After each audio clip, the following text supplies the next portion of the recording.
Hello students, today we are going to learn class 6 chapter number 4 basic geometrical ideas multiple choice question.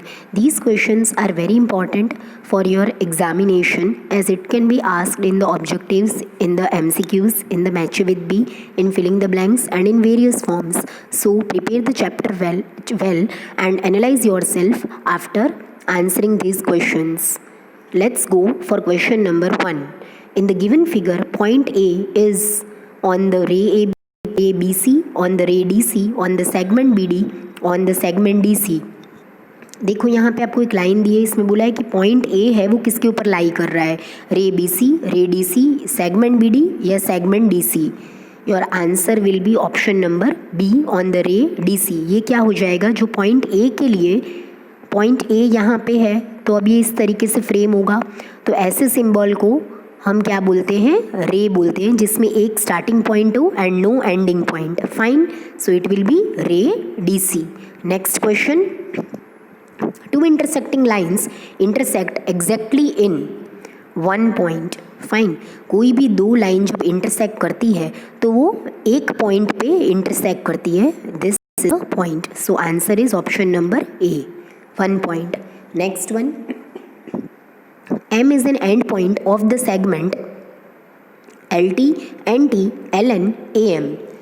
Answer will be option number D, AM. ठीक है, देखो M जो है वो किसके ऊपर point है, A M के ऊपर है ना, तो हम क्या बोलेंगे, D is your answer. Next one. Dash points determine a line. कितने पॉइंट लाइन को डिटरमाइन करते हैं, 2 points जो हैं वो लाइन को डिटरमाइन करते हैं. Next one. The one which is not a simple curve is dash. देखो there are 4 figures given, you have to identify which is not a simple curve. तो देखो सिंपल कर्व कौन सा नहीं होगा, इसका मतलब वो क्या है, यहाँ पे हमें आपको पहचानना है कॉम्प्लेक्स कर्व. कॉम्प्लेक्स कर्व क्या होता है, जो कट हो रहा हो. तो देखो यहाँ पे ये फिगर सिंपल है, this figure is simple, this is a open curve क्योंकि इसका ending point and starting point are not same.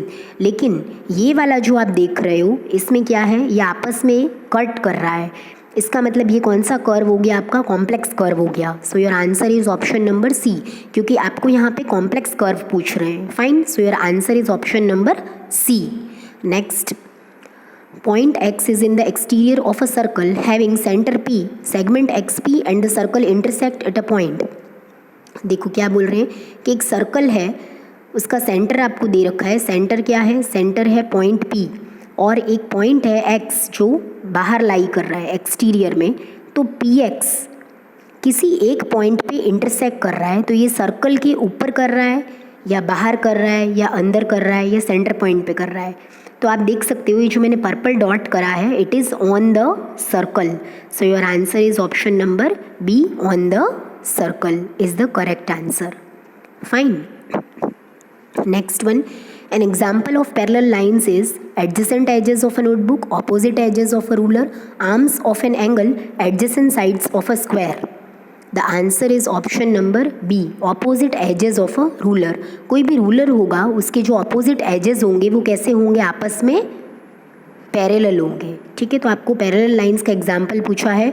तो adjacent edges of a notebook अगर आप देखोगे तो ये तो क्या हो जाएंगे, परपेंडिकुलर हो जाएंगे, तो ये ऑप्शन गलत है. आर्म्स ऑफ एन एंगल, कितना एंगल बना रहे हैं हमें नहीं पता, तो ये एंगल बना रहे हैं इसलिए ये भी आपका आंसर नहीं होगा. Then adjacent sides of a square की अगर हम बात करें तो ये तो ऐसे होंगे, अगेन ये क्या बनाएंगे, 90 डिग्री का एंगल बनाएंगे. आपको पैरेलल लाइंस पूछी है. The lines which never meet each other and have a constant distance between them, they are known as parallel lines. So your answer will be option number B, opposite edges of a ruler. उनके बीच में क्या है, एक proper distance भी maintain रहेगा और वो कभी भी कितना भी आगे आप उसे एक्सटेंड करो वो कभी भी मिलेंगी नहीं. So your answer is option number B, opposite edges of a ruler. Next one. An arc is a part of a circle. Arc किसका पार्ट होता है, सर्कल का पार्ट होता है. Option number C is the correct answer. For example आप circle draw कर रहे हो, ठीक है, सर्कल अगर आप ड्रॉ कर रहे हो तो इसमें देखो ये जो पार्ट आप बना रहे हो ना, ये क्या है, एक आर्क हुआ, तो ये किसका पार्ट है, सर्कल का ही तो पार्ट है. Next one. How many triangles can be drawn having a common side BC. It can be infinite triangles can be drawn with a common side. Next one. Then one and only one line can pass through any 3 points, any 2 points, any 10 points or infinite points. Answer is option number B, any 2 points. देखो, एक ही line आप कितने points में से पास कर सकते हो? जैसे आप 2 पॉइंट्स बना रहे हो तो उसमें से कितनी लाइन पास करोगे? ओनली 1 लाइन ना. सो 1 लाइन हमेशा 2 पॉइंट्स में से पास होती है, ये याद रखना. और 2 पॉइंट्स में से हमेशा 1 लाइन पास होती है. तो इसका वाइस वर्सा उल्टा भी पूछ सकते हैं. 2 पॉइंट्स में से कितनी लाइन पास होती है? तो एक ही लाइन पास होती है. एक ही लाइन कितने पॉइंट में से पास हो सकती है? Only 2 points, any 2 points. Answer is option number B. And here in the last I have provided you with the answers so that you can look up properly for the answers. That's all for today. I hope everybody enjoyed and liked the video. If you liked and understood it properly, please give it a like. Do comment for any queries. Subscribe the channel for more such videos and share among your friends. Thanks for watching.